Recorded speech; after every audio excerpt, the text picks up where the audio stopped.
This episode of Lore Drop is sponsored by Lucy Gomez, who is Monica Gomez's mom. Thanks, Mom.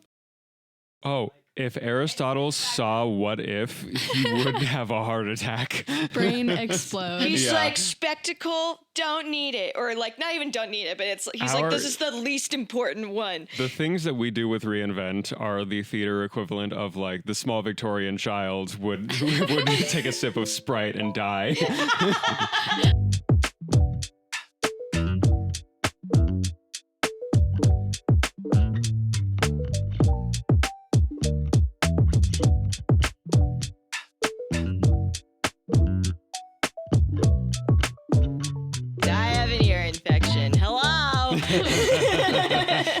Welcome to Lore Drop, a reInvent podcast. I'm Abby, the executive director of reInvent Productions. I'm Ben, the creative and artistic director. And our third party member today with us is our friend Micah. Hello. Hi, Micah. Micah hasn't done any reInvent stuff with us yet, but we have had them in different shows where Ben directed them in Mousetrap. Yeah. I got to do intimacy work with you in Artemisia, and we hang out. Sometimes I'll make them coffee at J&B. Yeah. Abby will leave me like a heart next to my name, and it brings me so much joy every time I get coffee from her. Like, it's Abby. Abby's the one who did this. No one else. Man, I do feel like I sound like I'm underwater right now. Do I sound okay? I sound normal. Okay, yeah. Great. Everything is so loud in my head. I love, ears are so crazy. I love explaining to my students anytime I get the chance why they think they sound different than they actually do. And it's very funny seeing their reactions when I explain. It's like, oh no, you hear your sound before your voice bounces around your skull. And then everyone else hears it after it bounces around your skull. And they're like, huh? The open mouth, blank stare afterwards. Yeah. Yeah. No, that's me right now. Anyway, in today's episode, we're going to be talking about C.A.D.E.N.C.E, the organization that is the central point for our show, Talent Squad, Trust and Turmoil. We did the origin story for that in the last episode of Lore Drop, and today we're going to be kind of doing a deep dive into the organization itself. But before we get to talking about C.A.D.E.N.C.E, we must talk about the most important part of the episode, which is deciding what animated trio the three of us are today. Yeah. You had an idea. The first thing that always pops into my head is Avatar: The Last Airbender. It's my comfort show. Yeah. I don't know. I feel like I relate with, all three characters of, what do they call themselves? Avatar. Oh, the gang. Oh, yeah, the Avatar gang with the extra A, yeah. But I've always found that I feel a lot like Sokka.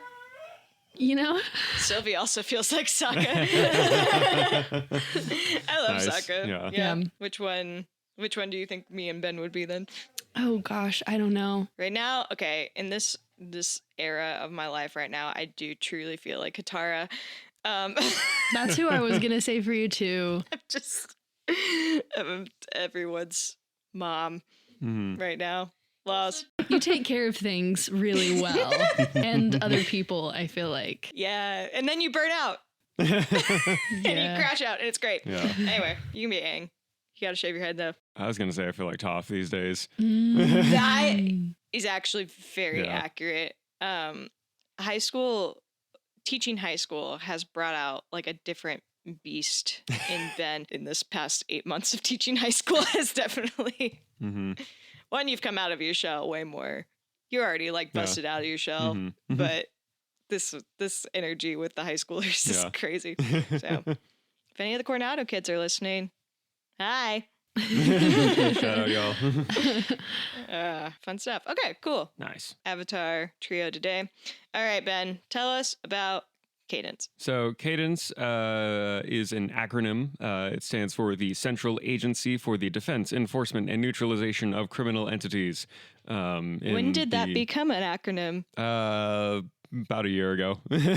How long have we been... Or it was an acronym the whole time. I never settled on what it stood for until about a year ago. So this has been an entity in reInvent. So you came up with the acronym before you came up with what it stood for. Yep. What was it that inspired the acronym itself, or the word C.A.D.E.N.C.E? I kind of liked the idea. So in the world of reInvent, there's sort of like this, like the similar to S.H.I.E.L.D. in Marvel, where they're this like global peacekeeping security spy organization.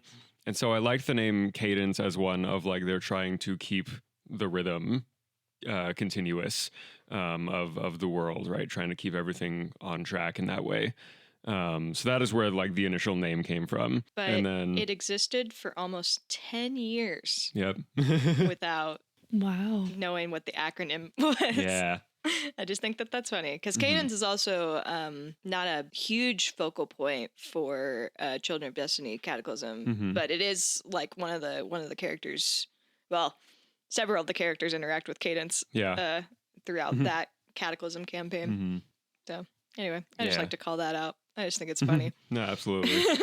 They and yeah, and so like I said, there are this international organization dedicated to combating these criminal entities and groups across Earth, specifically things that they deem a threat to national or international security in some sort of way. They were founded in the year 1950 by Molly Morris, and from there they sort of expanded slowly over time. And so some of their notable members, and these are all characters that people will meet in Talon Squad Trust and Turmoil, but their notable members are Bonnie Black, Celeste Knox, and Amber Timmermans. And notable adversaries of theirs are Gemstone Industries, Manifest Destiny, and the Empire of Dravik. That's crazy. It's like Yep. the build-up, like, oh, this jewelry company, and then these people. A group of supervillains, and then And an then- entire alien empire. That's crazy. Yep. What'd they ever do to you? Well, we'll get there when we get there. Okay. But some stuff about Cadence's organizational structure. Cadence as a whole, they're split into like 4 pillars with various responsibilities and areas of expertise. And so the largest one is the operations division. This group is in charge of like field operations and the training of operatives. So these are the people who actually get sent out to deal with issues as they arise and stuff like that. After them is the intelligence division. They are the ones in charge of gathering information across the world on potential threats and also maintaining internal information as well. This is where things like IT and accounting are located. How often do those come up in the storytelling element of things? Well, that's crazy because Because I'm sure it's more than you would think. Yeah. so we will talk about this more in the character episodes that are coming up. But Kyle Breaker, which is the character that Andrew Aguilar is playing, started in accounting. Yeah. He's been in accounting for years, Yeah. and then became I a got field shifted to operative. operations. That's going to be a phenomenal character arc. Yeah. And then It's there's incredible. characters like Valentino, who is the head of IT. Yeah. a lot of the information that we're sharing right now is stuff that we developed for Talon Squad. That wasn't really initially like a thing beforehand. And so especially the IT department was one that got a lot of development. Well, because it was fun that for tabletop stuff, what we asked the 5 actors to do is for them to come up with 3 NPCs that they knew, because it was like, okay, so all 5 of them know each other very well, but we need to have other characters just to make the organization bigger. That's a really good world building tool. Well, and it was funny that 2 people had IT characters, or 3, at least 3, 3 of them, yeah. because Deacon had 1 because his character is the tech guy, so it made sense that he had a Yeah. 1. And then Celeste has a friend in IT named Rupert, Yeah. and then Kyle's mortal enemy is Valentino. Who's the head of IT. Yes. That's so funny. Yeah. It was just really funny just to end up with like, oh, guess we have 3 IT guys. I guess that we're Yep. going to end up just spending time in IT for the adventure, which there's a pretty fun scene with that. Julia's my assistant director for the show, and she and I sat down yesterday and we were looking at set stuff, and we have it.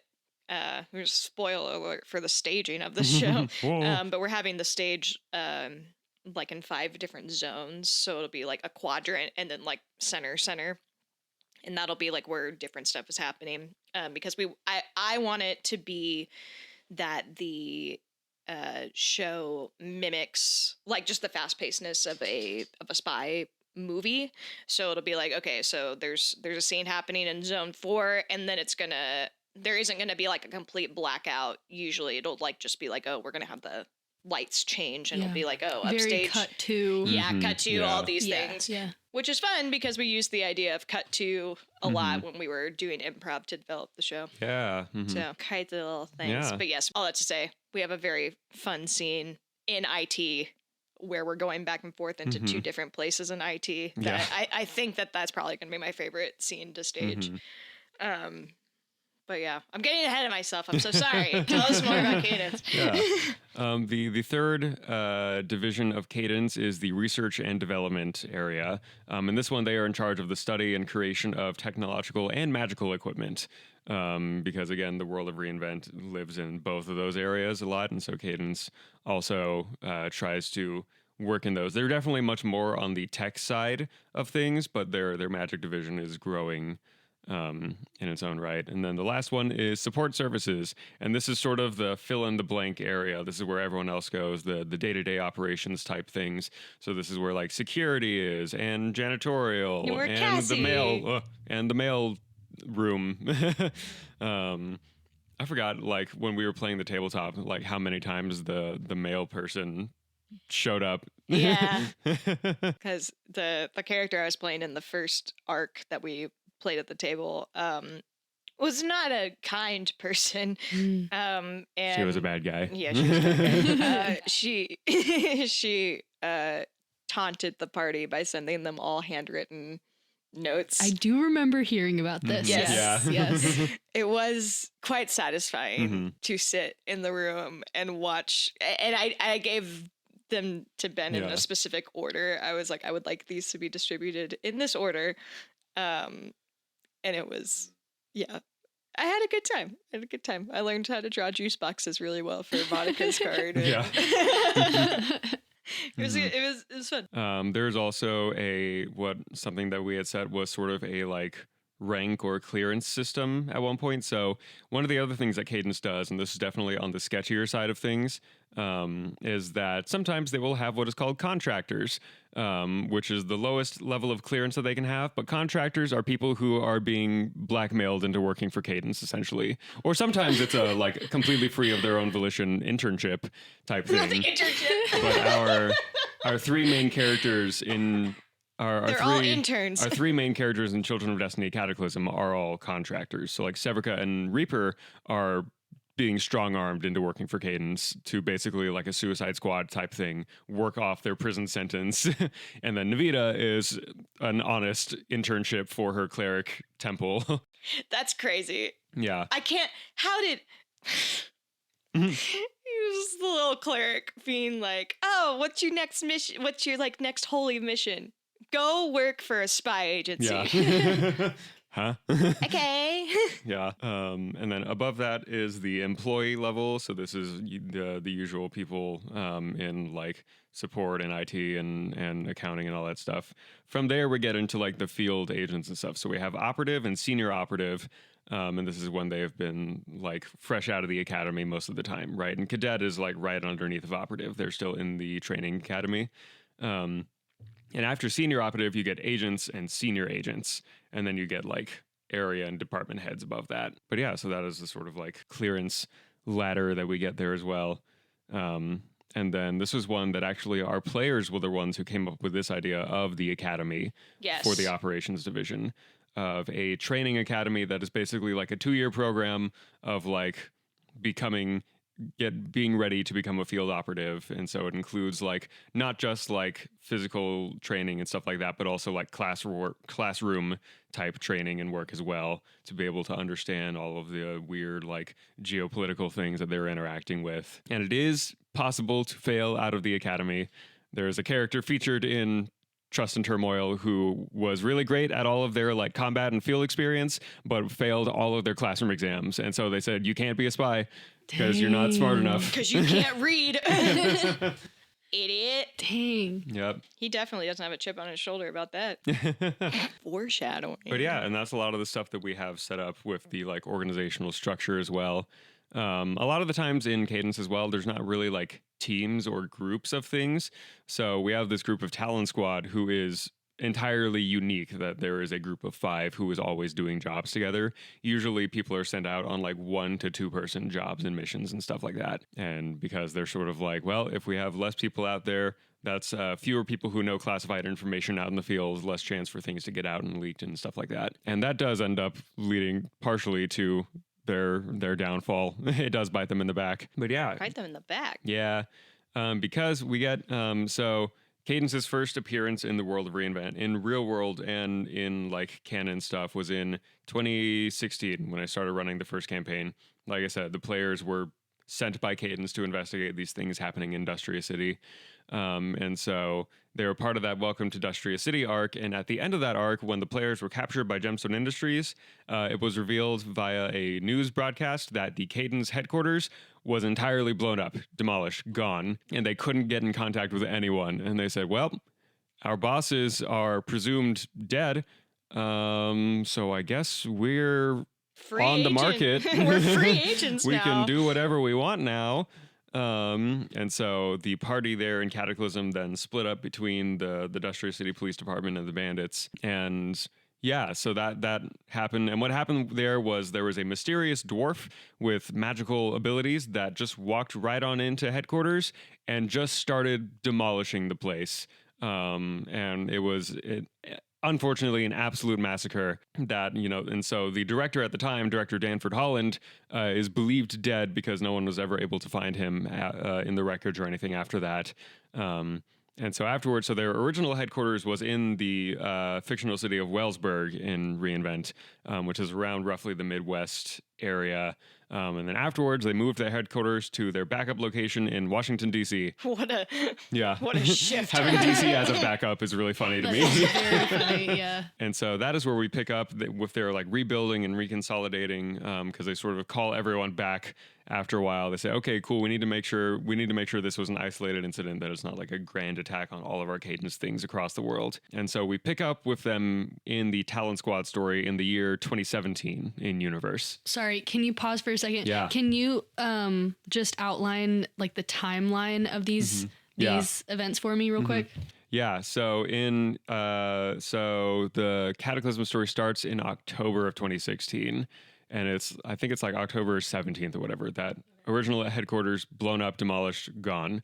And so across the next month or so, they are basically going out, checking in on everyone and all their facilities and bases. So around like mid-November is when they make the move to DC officially. And then after that, they spend the next 6 months or so before they start sending people out into the field again, making sure they're able to recoup their losses, make sure, hey, let's make sure this doesn't happen again. Maybe let's recheck how we do our security and everything. And so it's around. Also, like, make sure there aren't any like traitors that are probably like doing inside work that are going to cause problems. Absolutely. More foreshadowing? That's the whole plot of the show. What? Who said that? So all 5 of the characters that are like the main characters of Talon Squad, they all were like operatives at this point, or they were all agents at this point. No, they're operatives. They are operatives. Okay. What's the difference? It's just the clearance level. So agents is like after a certain number of missions, or that is when you get bumped up to agent after a while. Yeah. So they all dealt with like the craziness and then ended up coming back. So like that's like I think that's an interesting thing that they were all like, well, guess we come back to work now. Yeah, and that's the other thing as well that I forgot is that when you get the promotion to agent is when you get a code name. Oh, very cool. Yeah, and so the Talon Squad story picks up. So they start sending people out again into the field around April of 2017, and Talon Squad story starts in September of 2017. Is the one we pick up with them. And yeah, and I don't know how much information we actually want to share on Mike about the Talon Squad story. But there's like trying to think of like little things. So like in Talon Squad, at the beginning of the episode, the beginning of the show, you see that that Talon Squad is at the funeral for their their leader Steve. Yeah, Steve, who's a dragon. Oh, rest in peace, Yeah, Steve. Dragonborn. Yeah. Rip in peace. Steve mysteriously died on a mission. So this was like in between. Yeah, so there's that happening. That kind of kicks off the whole, hey, I think that there's some weird stuff happening here. Maybe we should take care of it. And that Steve's death isn't really the inciting incident for the play, but it is kind of, well, maybe it kind of It's like the is. prologue. Inciting incident. Yeah, it leads to the inciting incident for sure. Yeah, of being like, hey, there's some weird stuff happening, and we need y'all to figure it out. I do think it's interesting to share, and we can share this off mic, but during the development of the tabletop play, we did it in 2 arcs. And the first arc that we did, one, we were just kind of trying to get our footing with like figuring out how to just play. Yeah, we were all learning a new system. Yeah, because we played with Sentinel's the Sentinel Comics RPG. Comics RPG, and we did. So everybody was learning that system, which is a great system, but when you're learning it, you have to like think harder about the mechanics instead of the storytelling. So we played that arc all the way through. And had some bumps, and then we kind of made like a 180 turn to be like, okay, well, let's adjust how we're telling the story. We played the next arc, and then after having like our debrief over the whole like play of the 2 arcs that we did, canon wise, the first arc that we played is actually going to happen after the second arc, which is the story that we're telling on stage. But The story that you're telling on stage is the first or the second arc? the second arc. Okay. Yeah. Yeah. There's a confusing way to say that. Sorry. Again. Yeah. My ear what hurts. we decided as well, because Reinvent has this like multiverse structure, the version that we played at the tabletop is in universe 46. So when we swap to universe 17, which is the primary universe, it's just flipping the order that the 2 of them happen in. Very cool. So then it is, we made a joke about adding in like a post-bow scene to be like, oh, look at the thing that happens next, kind of like Marvel movies. Well, and now it's like, and we've been talking about it more and more, and I think that we can figure out how to do it. So like, spoiler, I guess. So the character the bad guy character I was playing is the one who killed Steve. Killed him. Well, they didn't see her kill him, but they saw the aftermath. Yeah. And she's like saying over the body, being like, hey, bye. Sup, losers. Sup, losers. Literally, that was the vibe. And Yeah. she's like, okay, bye. Poof. And so at this point in the stage show, like we don't mention it at all, but I do like to think that they have like, they're like, there's this person, but we can't deal with it right now. We got to deal with what's happening here. Yeah. But yeah, can't spoil too much more. Throughout the course of the show, we do see like a lot of different levels of cadence and see like different like day-to-day operation things, which I think is fun, because originally when we were developing this show, I was not expecting the final script to kind of be like as contained as it is in location wise. Like we do have a lot of locations in the show, but most of it takes place within the DC headquarters. Like there's 2 scenes that are not there. Our opening scene, and then there's And then the funeral. well, the funeral is there too. It's the hotel. Oh, yeah. So those 2 scenes happen. But everything else is happening within the organization, which I think something I've noticed with the Reinvent stuff that we've been doing over the last couple of years is like subverting expectations. Like like we've talked about, like the how with the power rings in the universe, it is very much anti-chosen one type thing, because those were distributed very willy-nilly, just to kind of create chaos. And we have other things that are... Well, and the concept of the children of destiny are literally the anti-chosen one of like... Yes. Yeah.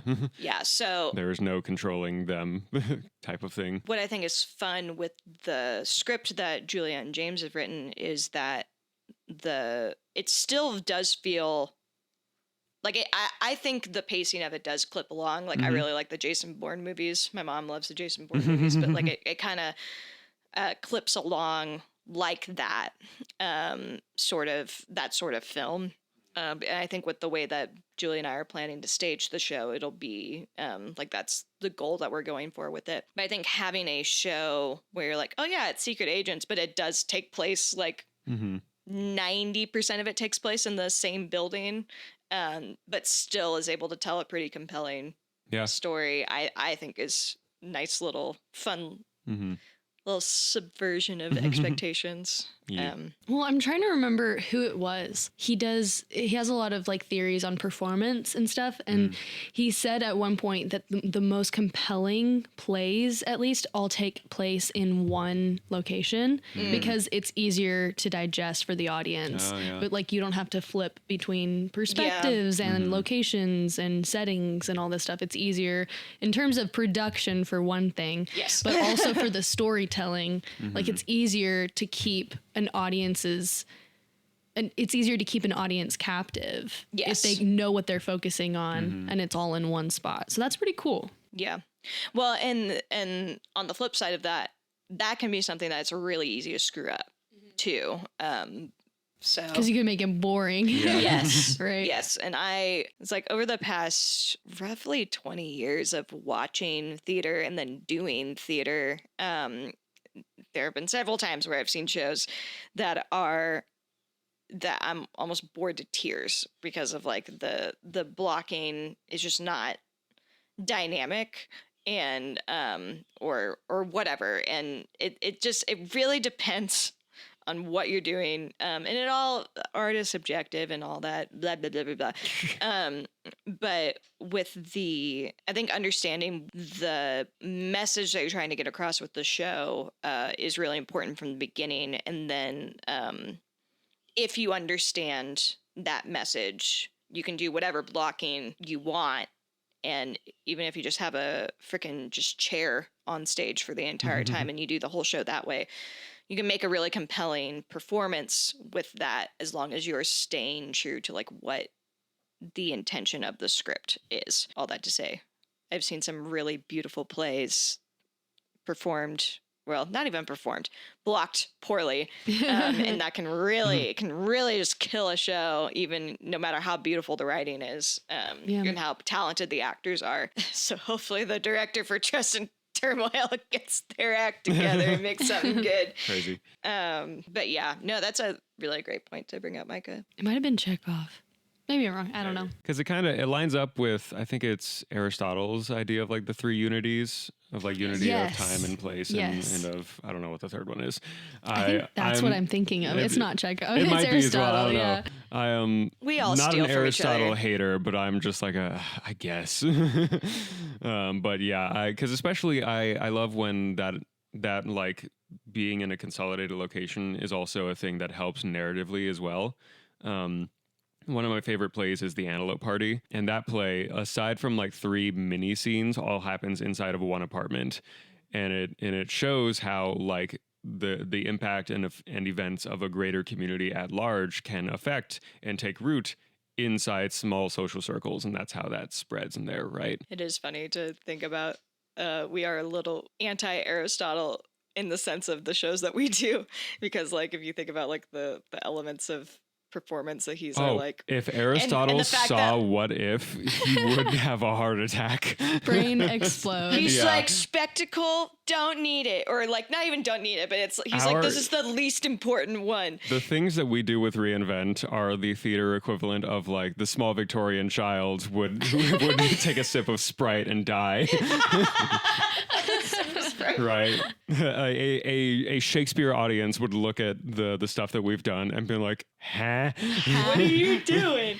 That's so cool though, because like experimental theater is so important for the progress. Yeah. Like as our world is changing around us and like things in our society are shifting, it's really cool to see productions and projects like Reinvent, because these are the kind of things that shift along with our culture, which is also shifting. And it like I'm seeing the way that y'all run it, and it's very accessible, which I think is something that theater has not always been. Yeah. So Yeah. Well, and I think like a big goal for us, just overall with the stuff that we make, is that we want people to be able to come see our shows and be like, either I've never seen something like this before, or I've never liked theater before, but because this is different, I like this. Not that like traditional theater isn't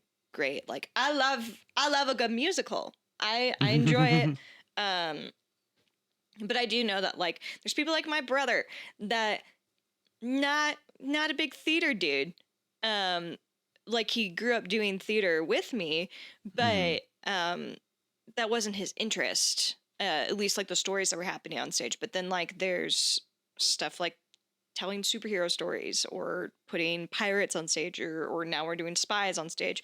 It's different. And it's something that like we as a culture still really love superheroes, and you just don't get to see superheroes on stage very often.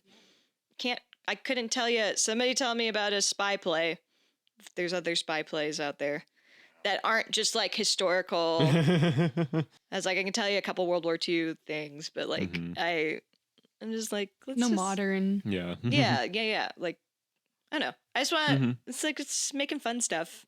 And the idea of having theater that looks like the stuff you watch on TV or stuff you see in the movies, that does make it more accessible. It's not as, I wouldn't call our stuff highbrow theater by any means. But I do think that we still do take a lot of care in the work that we make, to make sure that it's still telling a compelling message while also being really freaking cool. Yeah.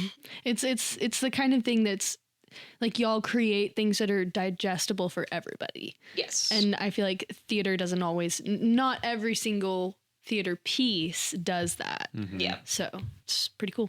Yeah. I like theater.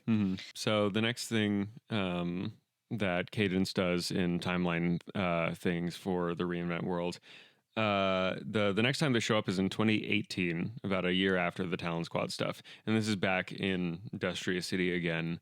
But they actually show up there once they've sort of like almost entirely rebuilt their status and in the world and everything.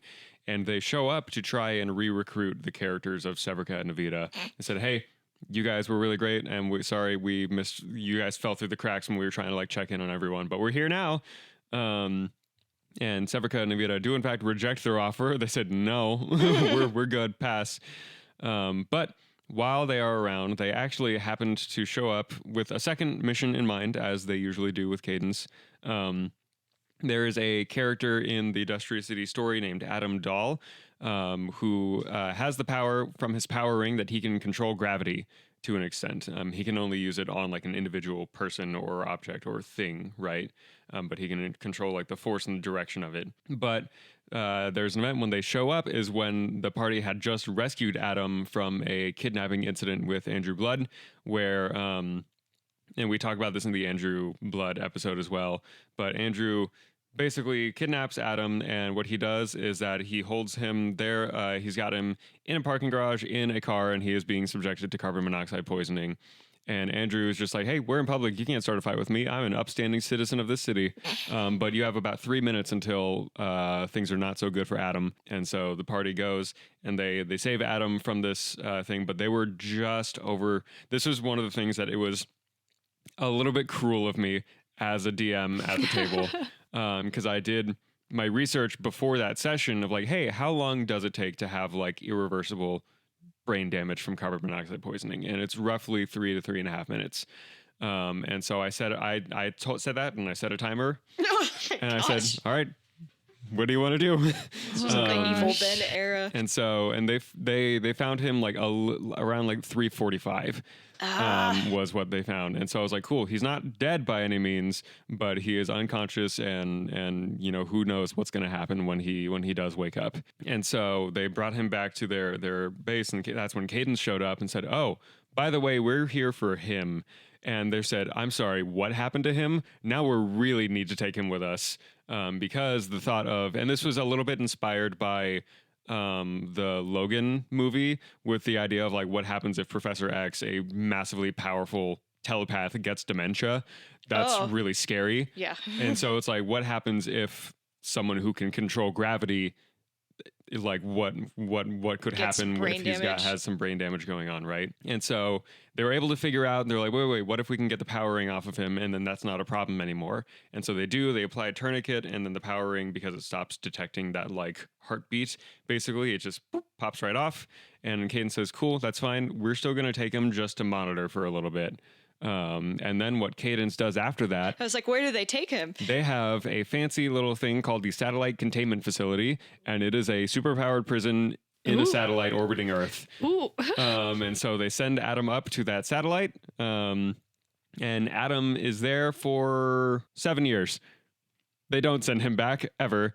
What happens because after 7 years? What happens is that while they are researching him, and they're doing all these vital sign tests and everything, they figure out that, and they are the first people to figure out that these power rings, the superpower someone gets from them after wearing the ring for a certain amount of time, they don't know the amount of time specifically, but the powers do become permanent Oh, wow. after a while. And so Adam did still have his gravity altering powers. And so they had him then in a medically induced coma after that and said, we cannot send him back. And did not tell anyone about that. So it's one of those that Cadence is still doing their shady stuff, but trying. I thought they were good guys. Sometimes. But when Adam does eventually wake up in the year 2025, after realizing how long he has been away from Earth and his friends and his then partner, he does lose it and he crashes the satellite from orbit. And so he lives, he gets to walk away from it, and then he is sort of off in the wind. No one knows where he is. Just sort of journeying the Earth. That's crazy. Yep. So he's just around. And we'll explain what he's doing when we get to Adam's episode. But yeah, and so the next time we see then Cadence is in the Dynamite campaign, the second D&D campaign that was run.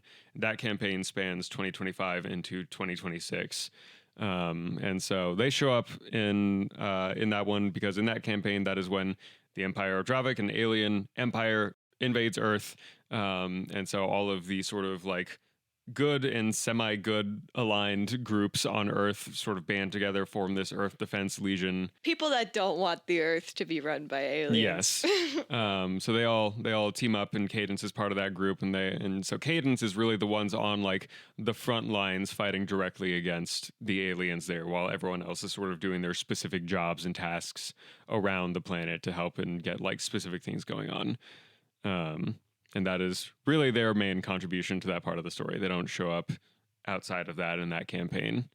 But yeah, and that is all that we've got established so far for Cadence on like what they do and when as a whole organization. There's like the individual people doing things all the time. But yeah. Very cool. I like how dynamic it is. I like that it's not just these are the good guys and they fight the bad guys. I like that there's layers to it, and there's always going to be something going wrong because this is a group of people at the end of the day. And whenever there's people involved in something, it can't go one way or the other. It's always going to be, dynamic and shifting. Yeah. It's like, unfortunately, when there's people involved, something, I mean, like there's also something hinky. Yeah. well, it's the idea that like everybody's going to do what they think is right.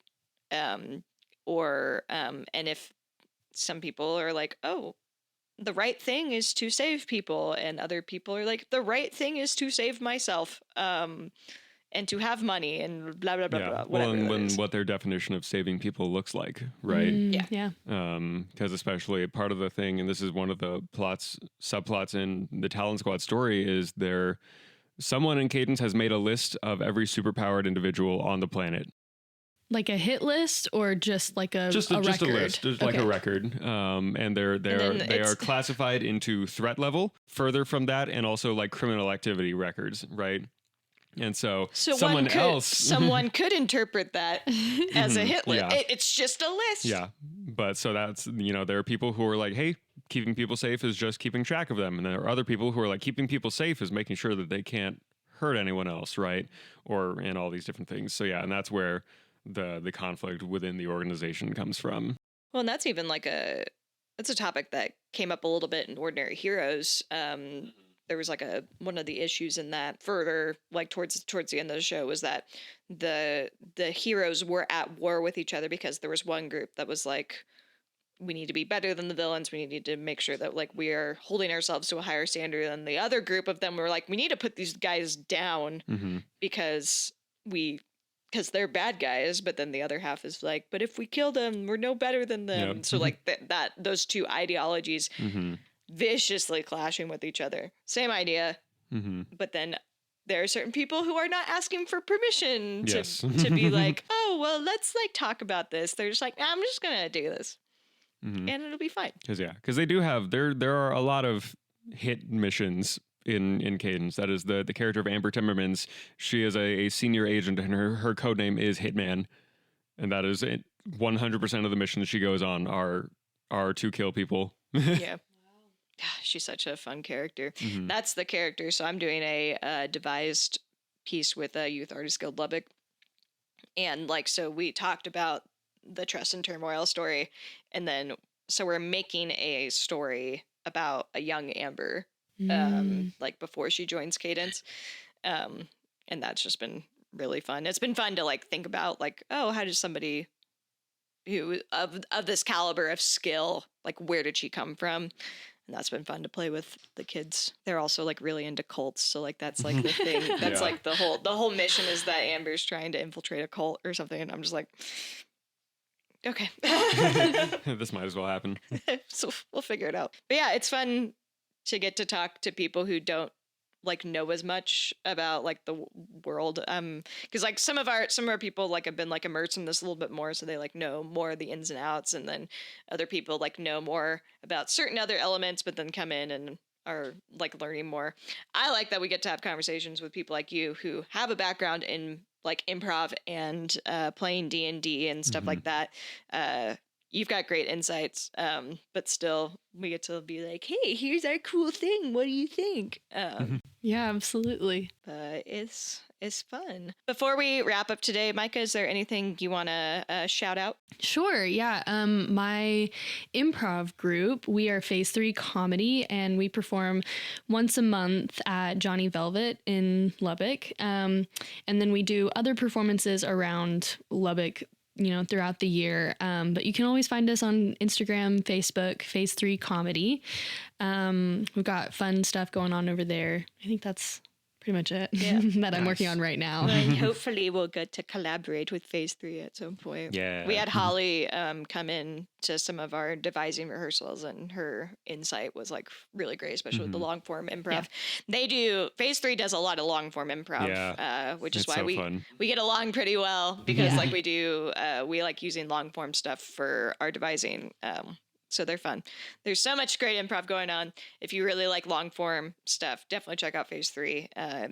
And we'll have links to their socials and any upcoming shows that we have. We'll put it in there. Thank you so much for listening to this episode about C.A.D.E.N.C.E. Our next episode is going to be our first character deep dive with our friend Emily, who is playing Celeste Knox. What's going to be fun about the next 5 episodes is that our friends are going to be taking the reins of telling us about their characters. I get to just sit back and listen. Yeah, it'll be crazy. So if you're tired of hearing Ben yap, well, let me tell you, these next 5 episodes are going to have other people yapping. It'll be great. But yeah, so we'll have Emily on for next week. And so you get to start getting to know the characters for Trust and Turmoil even better. That is all for today's episode. And remember, being fantastic starts with being a fan.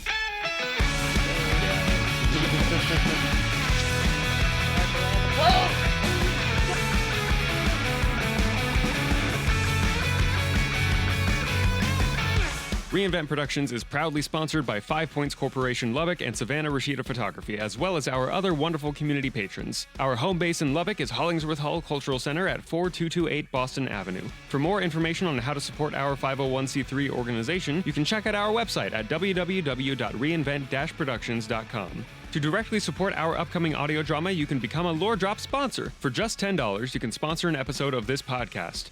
All donations will go towards support for our upcoming production of Children of Destiny Cataclysm Season 1, which will begin releasing episodes June 22nd, 2026. Funds will go towards paying our wonderful voice actors and creative staff for their fantastic talent and time. We have over 30 artists globally working on this production, and we can't wait for you to hear it this summer. You can donate at givebutter.com/LoreDropSponsor. You can also find us on Instagram and TikTok at reinvent.productions, as well as on Facebook and Twitch, where we stream gaming and a look behind the scenes on how we create our new works. Be sure to follow us to stay in the loop about upcoming productions, auditions, and more.